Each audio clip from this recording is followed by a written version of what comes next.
Hello, hi, welcome all the competitive various notebook teachers. This is your Kiran Kodmuru.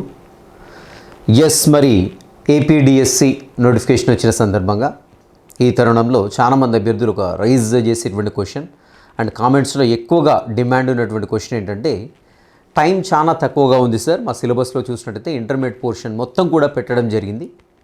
మరి intermediate ఇప్పటివరకు చదవలేదు, మరి ఇంటర్మీడియట్లో ఏ పర్టికులర్ అంశాలని బాగా ఫోకస్ చేయవలసి ఉంటుంది, ముఖ్యమైనటువంటి అంశాలను అయితే ఒకసారి చెప్పడానికి అయితే ప్రయత్నించండి సార్ అని చెప్పారు, అడగడం జరిగింది. దానిలో భాగంగానే మరి ఇంటర్మీడియట్లో అసలు ఇప్పటివరకు స్టార్ట్ చేయని వారి గురించి మాట్లాడుతున్నానండి. ఇప్పటి వరకు కూడా ఇంటర్మీడియట్ ఎవరైతే బుక్స్ ముట్టుకోలేదో, తెలుగు అకాడమీ బుక్స్ ఎవరైతే ముట్టుకోలేదో, స్పెసిఫిక్గా స్కూల్ ఆఫ్ బయోసైన్స్ గురించి మాట్లాడుతున్నాను. ఎవరైతే ఇంటర్మీడియట్ బుక్స్ ఇప్పటి వరకు ముట్టుకోలేదో నేను ఇక్కడ కొన్ని అంశాలను అయితే చెప్తానండి. ఇవి ఖచ్చితంగా పర్ఫెక్ట్ ఉండండి. సో యాక్చువల్గా ప్రైమరీగా నేను చెప్పేది ఏంటంటే అసలు యాక్చువల్గా మొత్తం చదవండి. సో ఫస్ట్ నేను ఇచ్చే అడ్వైజ్ ఏంటంటే అవకాశం ఉంటే మొత్తం చదవండి. సో లేదు సార్ చాలా తక్కువ టైం ఉంది, నేను ఇప్పటివరకు ఇంటర్మీడియట్ బుక్స్ ముట్టుకోలేదు అన్న సందర్భంలో మాత్రమే ఈ ఆప్షన్కి వెళ్ళండి. ఓకేనా, నేను చెప్తాను. మీ దగ్గర వీలైతే టెక్స్ట్ బుక్ ఉంటే టెక్స్ట్ ముందు పెట్టుకొని టిక్ పెట్టేసుకోండి, ఆర్ఎల్స్ లేదంటే ఒక వైట్ పేపర్ నోట్బుక్ తీసేసుకొని వీడియో రన్ అయ్యే క్రమంలో నేను ఏ అంశాలు చెప్తున్నా ఆ అంశాలు రాసుకోండి. ఇక్కడ కొన్ని అంశాలని చెప్పడం జరిగింది, ఆ కొన్ని అంశాలు మాత్రం చాలా పర్ఫెక్ట్గా చదవండి. ఎందుకంటే మనం చదివేదే దాంట్లో కొన్ని అంశాలు చదువుతున్నాం, అవి కూడా మళ్ళీ పైన చదివారనుకోండి, సో కంప్లీట్గా ఇంటర్మీడియట్ నుంచి క్వశ్చన్లు వస్తే డిస్టర్బ్ కావాల్సినటువంటి పరిస్థితి అయితే ఏర్పడుతుంది. కాబట్టి నేను అభ్యర్థులకు చెప్పేది ఏంటంటే ఇక్కడ నోట్ చేసుకున్నటువంటి అంశాలు ఏవైతేనో అవి మాత్రం ఖచ్చితంగా పర్ఫెక్ట్గా ఉండాలండి. రైట్, ఫస్ట్ టైం మన ఛానల్ చూస్తుంటే తప్పకుండా సబ్స్క్రైబ్ చేయడానికి ప్రయత్నించండి. అదేవిధంగా డిస్క్రిప్షన్లో ప్లేస్టోర్లో కేకే బయాలజీ అనేటువంటి యాప్ ఉంటుంది, అందుబాటులో డౌన్లోడ్ చేసుకోండి. తెలంగాణ మరియు ఏపీకి సంబంధించినటువంటి అనేక డిఎస్సికి సంబంధించిన డెమో వీడియోస్ ఉంటాయి, చూడండి. ఫ్రీ డెమో వీడియోస్ ఉంటాయి, అవి చూసిన తర్వాత ఓకే అనిపిస్తే then you can go for the course. ఇక్కడ లెఫ్ట్లో ఎవరైతే కనపడుతున్నారో వీళ్ళందరూ కూడా లాస్ట్ తెలంగాణలో జరిగినటువంటి డిఎస్సిలో మన ఛానల్ని ఫాలో అవుతూ జాబ్స్ కొట్టినటువంటి వారు. నెక్స్ట్ టైం మీరు కూడా అక్కడ ఉండే ఖచ్చితంగా మన ఛానల్ అయితే ఫాలో అవ్వడానికి ట్రై చేయండి. రైట్, సెషన్లోకి అయితే వెళ్ళిపోదాం లేట్ చేయకుండా.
మరి ఈ తక్కువ టైంలో ఖచ్చితంగా నేను ఒక్కొక్క ఇయర్ చెప్తానండి. Zoology first year, zoology second year, botany first year, botany second ఇయర్లో చెప్పుకుంటూ వెళ్ళిపోతాను.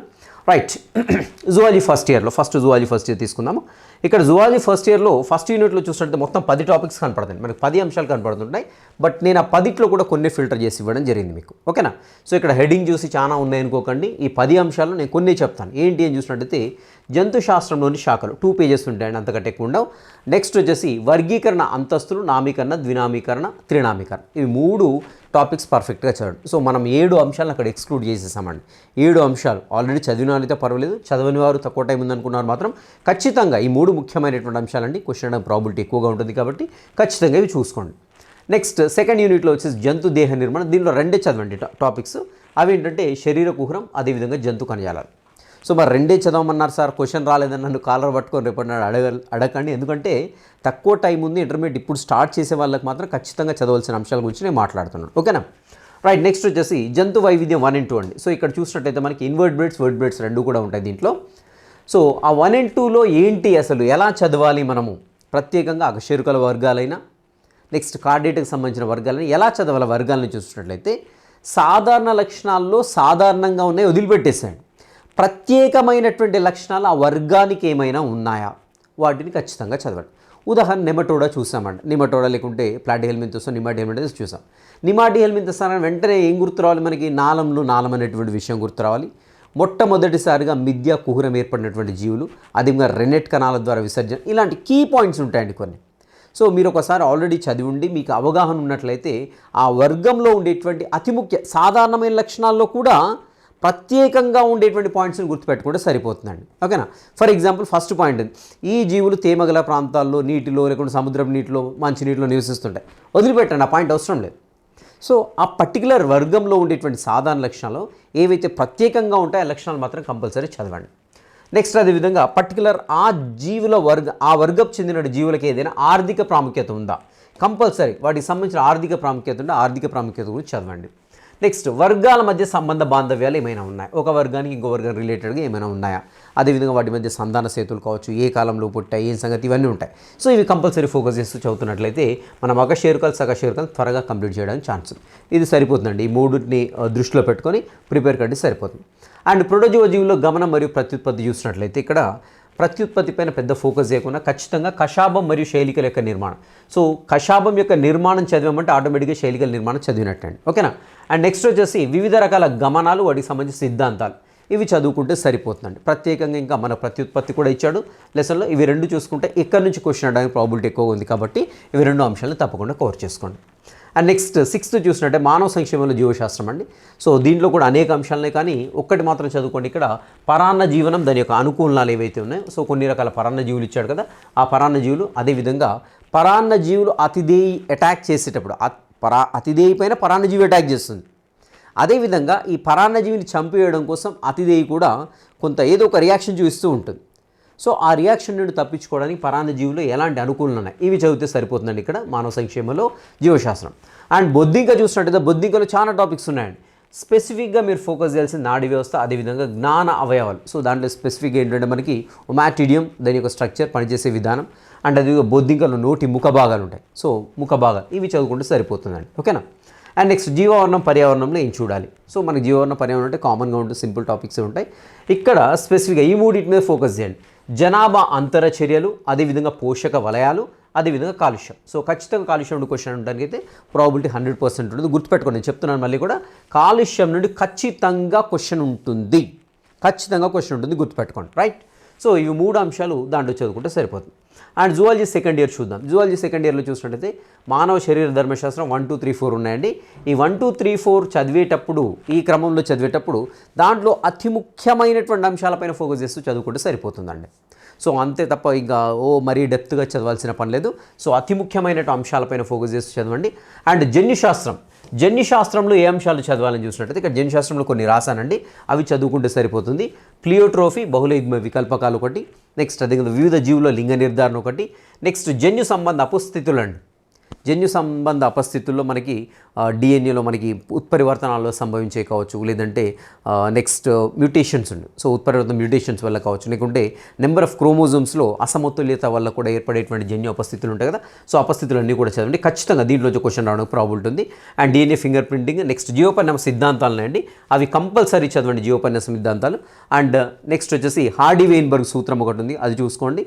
అండ్ ఇది వచ్చేసి జన్యుశాస్త్రం గురించి. అండ్ కమింగ్ టు అనువర్తిత జీవశాస్త్రం అండి.